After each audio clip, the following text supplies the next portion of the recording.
Hey, good morning. This is Joe from Citrus County Porch Life coming to you November 4th, 2024 with the Daily Word for Men. And this is the quote for November. I'll try to repeat it every day.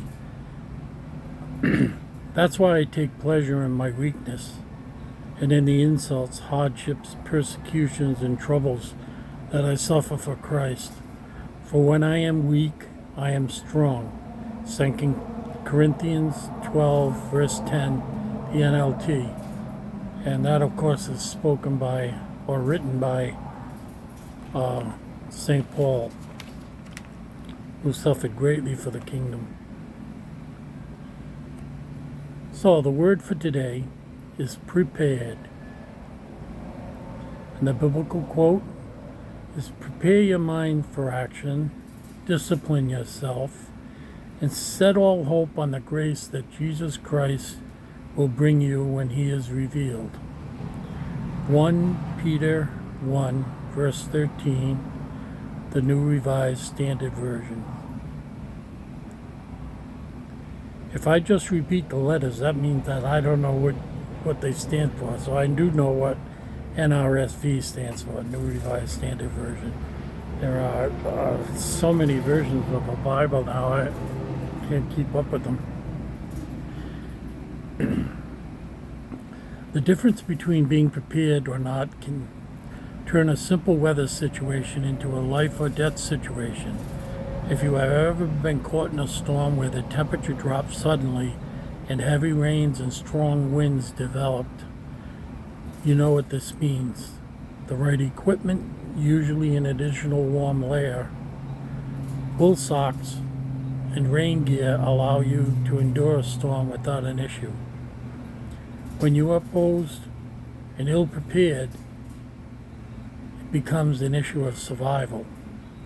Hypothermic situations happen quickly, and when they do, it does not take long for our minds to become disoriented, making it difficult for us to function.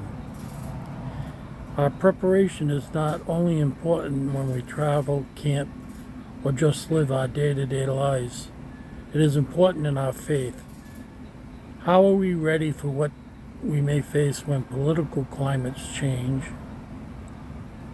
when people turn against Christianity? This is not a doomsday message. It is a promised reality and one we need to be prepared for. And the question today is, how can you prepare your faith? Now, before we start, I'd like to mention that down here we had 2 hurricanes in 2 weeks.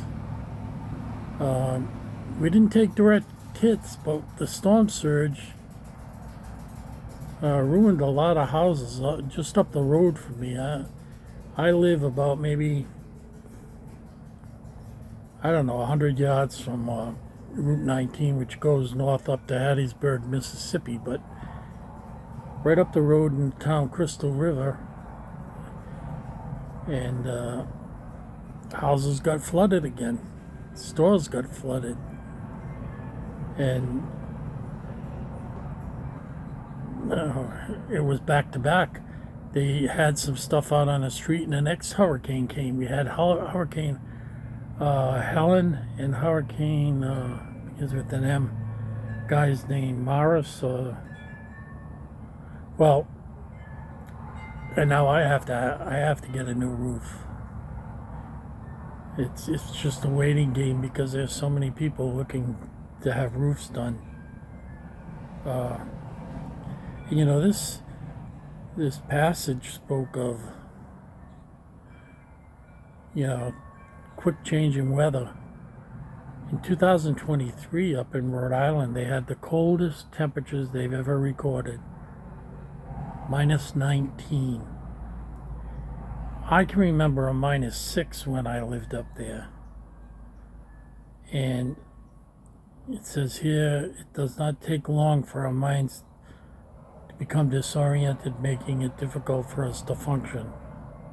And unfortunately, my youngest brother, 14 years my junior, my brother Brian, had a little too much to drink, went out, and died in that cold on February 5th, 2023. And it doesn't take long, not at minus 19. So this is very true, and I can relate directly to the words of this.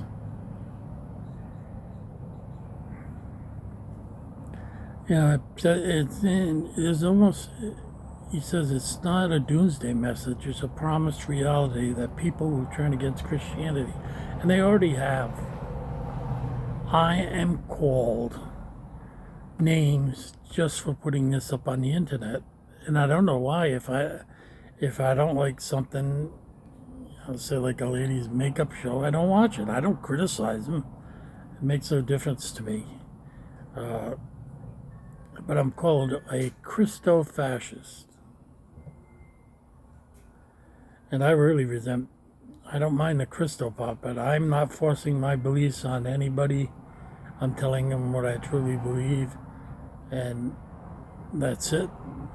I'm not making millions spreading the word. This is done on my porch. I'm sitting in a wicker chair. My phone's in front of me on a little Velcro thing to hold the phone upright. And that's it. We are in a definitely post-Christian world. So how can you prepare your faith? I would say pray, pray, pray, and study the Word of God, and commune with other Christians. That's important. Commune with other Christians. There is a passage in the Bible that says, come out from among them and be ye separate. It means a Christian should separate. And it's almost getting to that point. If you're against abortion, which I am, I'm an extremist. And I grew up, that was the law of the land until it was changed. And now it's changed back, and I'm an extremist. So, and also I think pray to God when you do pray to strengthen us for this time that's coming.